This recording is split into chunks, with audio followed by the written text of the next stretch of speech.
Assalomu alaykum. Bugun o'tgan darsimiz davomini davom ettiramiz. Bu yerda oldingi darsimizda yozgan matnlarimiz turibdi. Bugungi darsimiz HTMLda birozgina CSS bilan hamkorlikda ishlash, ya'ni CSS ga urg'u beramiz hozirda. Demak, oldingi darsda birozgina gaplashgan bo'ldik. Stillarimiz 3 xil turdan iborat: inline style, internal style va external style. Bugun o'sha external style haqida ham gaplashamiz. Dastlab bir-biridan farqlab olaylik. Demak, inline style har doim stillar ichida eng kuchli, ya'ni eng yuqori darajada turuvchi style hisoblanadi. Sababiki biz to'g'ridan to'g'ri o'ziga beryapmiz. Ya'ni tegdi o'ziga style atributini ochib beryapmiz. O'tgan safar yozgan kodimizda ko'rishingiz mumkin. To'g'ridan to'g'ri o'ziga aytilgandan keyin albatta bu kuchli hisoblanadi. Endi buning kamchiligi bor. Kamchiligiki biz bir yerda yozgan kodimizda ikkinchi safar takroran yozishimizga to'g'ri keladi. Tasavvur qiling, men pastda buni orqaga qaytib qo'ya qoling. Pastda yana bir h1 tag ochsam va unga nimalardir yozsam va unga qaytadan majbur bo'laman mana bu stilimni yozishga. Misol uchun bir xil rangda chiqarish kerak bo'lsa, style color brown. Ko'ryapsiz? Bir yerda bir qancha teglarimga bir xil stil bermoqchi bo'lsam, qayta yozishimga to'g'ri kelyapti. Bu don't repeat qoidasi deyiladi. Don't repeat qoidasi shunday qoidaki dasturlashtiriladi. Bir yerda yozgan kodingizni qaytadan yozmaslikka harakat qilishingiz kerak. To'g'ri odatda yozilib turadi ba'zi holatlarda, lekin ko'p emas. Ya'ni doimiy takrorlanishi kerak emas. Nechtadir h1 tegingiz bo'lsa, buni kopiya qilib aniqlayveraylik. Ko'ryapsiz, har safar o'ziga qaytadan yozishingizga to'g'ri kelaveradi. Buni oldini olishimiz uchun bizda ikki xil yo'l bor. Biri internal style, biri external style. Endi agar inline styledan keyingi darajada bizda internal style turadi. Sababi bu o'sha HTML sahifani o'zida turibdi. Endi qanday bo'ladi? Buni afzallik tarafi h1 tag ochamiz, tag deb h1 nomini yozamiz. Mana bu tagimizning nomini yozamizda, endi color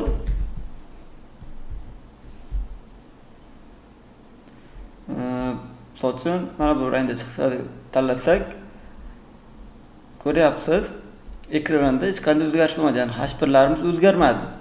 Sababiki bu aytgandek, hozirda inline style ga ega bular. Agar qachonki inline style bo'lmasa, ya'ni inline style bo'lib ham xuddi o'sha stil, ya'ni color stili qo'llanilmagan bo'lsa, bu ishlaydi. Agar bu color stil bo'ladigan bo'lsa, o'ziga berilgan bo'lsa, bu ishlamaydi. Shuning uchun mana bundan stylelarni olib tashlaymiz.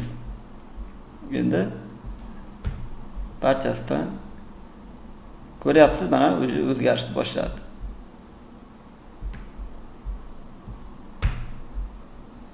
Keyingisi ham o'zgardi.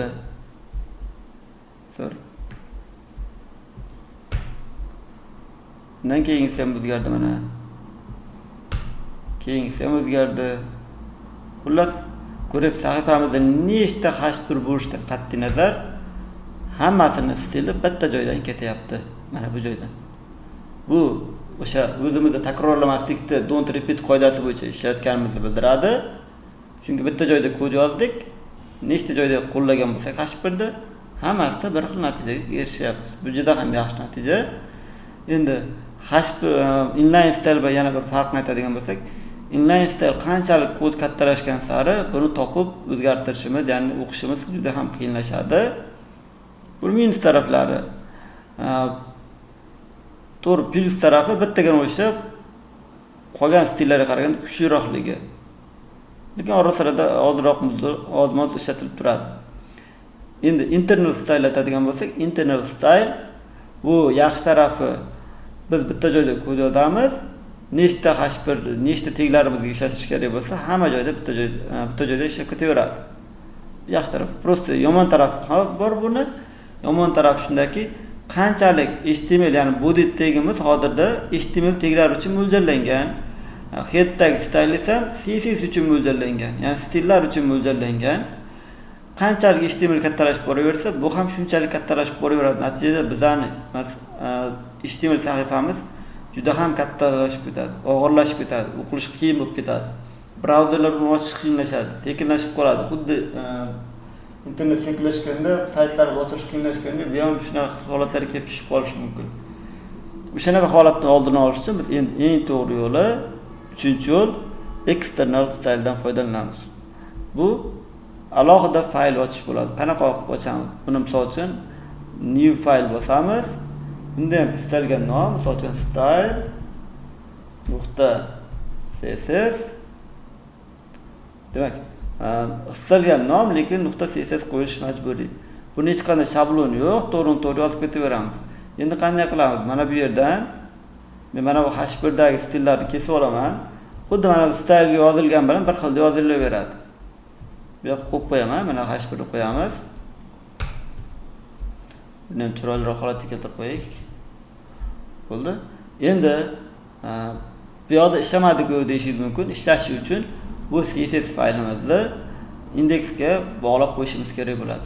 Bog'lash uchun har doim bilib qo'ying, head qismida titledan keyin yoki yuqorisida farqi yo'q, link tag ochamiz maxsus. Misol uchun bu qo'lda yoza qo'ying. Link tag ochiladi. Bu bittalik tag va uni maxsus atributlari bor. Atributlarni o'tgan safar aytgandim, qo'shimcha imkoniyat va vazifalar yuklaydi. Birinchisi rel degan atributi bor. Bu qaysi nima kelayotganligini, bu yerga qanaqa fayl ulanayotganligini bildirib turadi. Buni o'zini style sheet degan qiymati bor. Style sheet.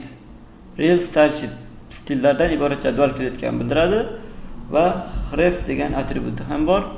Bu aniq hrefiga o'xshab ketadi. Aniq hrefida o'tgan safar gaplashgandik. Mana bu yerda boshqa sahifaga olib bersa, bu yerda o'sha stillarni olib kelish uchun xizmat qiladi.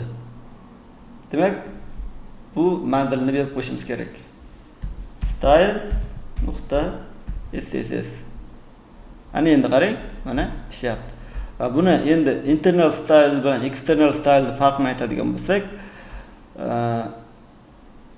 internal style external style'ga qaraganda kuchliroq, sababi bu o'sha sahifada ishlayotgani uchun.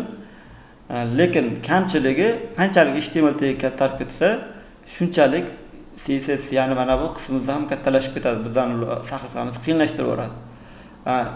External style esa alohida CSS fayl ochiladi.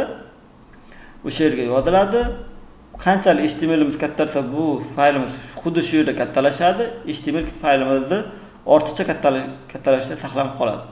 Va kodlarimiz o'qilishi ham tartibli bo'ladi. Biz ham bu yog'iga endi shundan foydalanamiz. Buni ham o'chirib tashlayveraman. Kerak yo'q. Yo'q, orqaga qaytaraylik. Mana bu liniyani olib borib qo'yaylik. Yo'q, o'chirib tashlayveramiz. To'g'ri bering, head qismga ulanyapti. Boshqa joyga ulab qo'ymang. Head qismda. Mana ulanish tartibi ham. Lini bu yoqqa olib kelib qo'yamiz.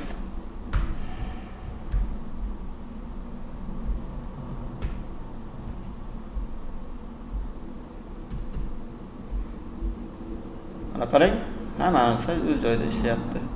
Endi biroz fontlar bilan ishlaymiz. Bugungi darsimiz yozgan yozuvimizning hajmini o'zgartirish, shaklni o'zgartirish, shu kabi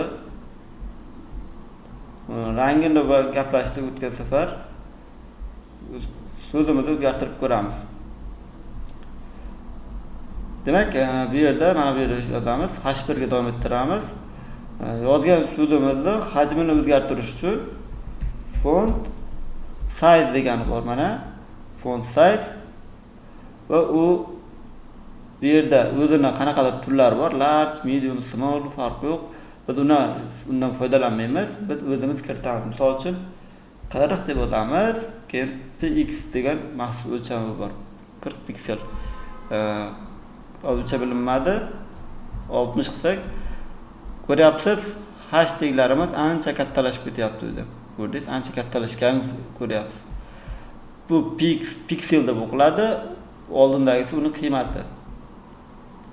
Qancha kichirashtirsangiz, shuncha kichirashaveradi. 10 piksel. Mana so'zimiz shuncha kichrashib ketdi. Hattoki H2 dan ham H1 kichrashib ketdi.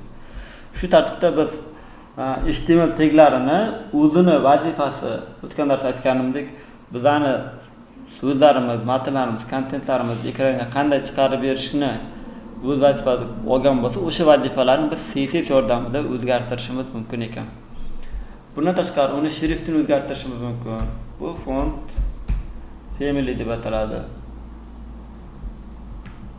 Har xil turlar bor, misol uchun mana bossangiz yozilgan yozuv uslubi o'zgaradi. Qalinligini ta'minlash, font weight, misol uchun 100 qilsak, hozirda ingichkalashni ko'ryapsiz. Hashtaglarimiz anchagina ingichkalashdi. Boyagiga nisbatan. Bu hashtaglar mana bunaqa qalin chiqarish kerak edi, lekin bu ingichka qilib qo'ydi. Font weight ingichkaligi yoki bo'lmasa bu 100 dan 900 gacha qiymat oladi. O'chman 900 oladigan bo'lsak, qalinlashadi, o'zining holatiga qaytadi. Xohlagan tartibida qo'yishingiz mumkin. 300 ko'ryapsiz mana.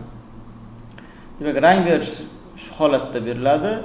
Endi rangda odatda mana bunday inglizcha nomni kirityapmiz, lekin shtrixoy nomlari ham bor, turli xil holatlari bor. Hali bunga alohida to'xtalib o'tamiz.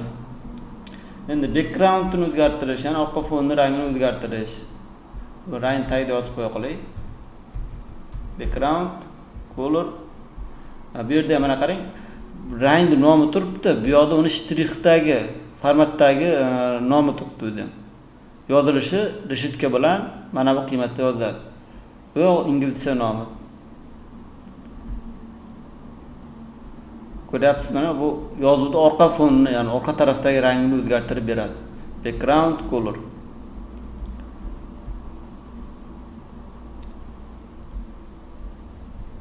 Yana qanday stillarimiz bor? Xullas, har xil backgroundga imijlar yuklashimiz mumkin, boshqa qilishimiz mumkin. Buni kelgusi darslarimizda to'liq o'tib ko'ramiz.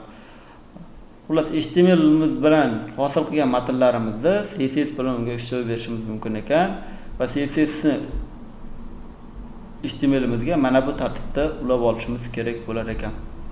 Bu external style deyiladi va eng ko'p ishlatiladigan holat. Buning uchun alohida CSS fayl ochilishi kerak, uni bunday ulab olish kerak va HTMLimizda yozgan kodlarimizni CSS da mana bu tartibda nomini o'zini yozibgina ishlashimiz mumkin. Qanaqa tag yozishingizdan qat'iy nazar, uni nomini o'zini yozasiz. Mana bunday katta kichik belgisini emas. P ga ishlab bermoqchimisiz? Bu yerdan P deb yozib, jingle qavs ochasiz. Keyin uni qanaqadir usullar bilan aniqlashmoqchi. Misol uchun font size 18 piksel, font weight 600 bo'lsin. Ko'ryapsiz, P ni ham hattoki xuddi hashtaglari kabi aylantirib yuboryapmiz.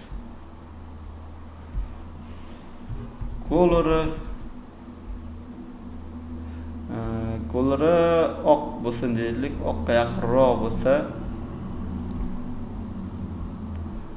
Adashmasam, endi shtrix bo'lib berib qo'yaylik, shuni shtrix bilan bermoqchi bo'lsak, oqdagi reshitka, keyin F edi adashmasam.